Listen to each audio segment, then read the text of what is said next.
गुजरी जिंदगी को कभी याद ना करना, तकदीर में जो लिखा है उसकी फरियाद ना करना।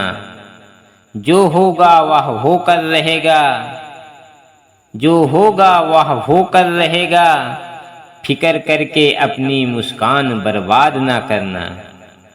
फिक्र करके अपनी मुस्कान बर्बाद ना करना। फूलों को खिलना सिखाया नहीं जाता, फूलों को खिलना सिखाया नहीं जाता, कांटों को चुभना सिखाया नहीं जाता। कोई बन जाता है खुद से अपना, कोई बन जाता है खुद से अपना, हर किसी को अपना बनाया नहीं जाता। हर किसी को अपना बनाया नहीं जाता। जिस वक्त खुदा ने इश्क को बनाया होगा, जिस वक्त खुदा ने इश्क को बनाया होगा, खुदा ने खुद पे भी आजमाया होगा।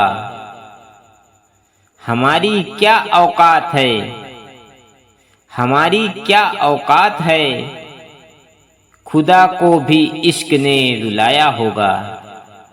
खुदा को भी इश्क ने रुलाया होगा।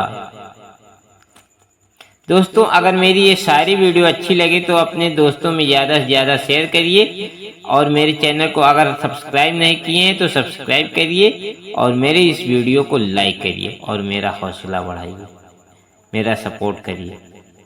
धन्यवाद। जय हिंद, जय भारत।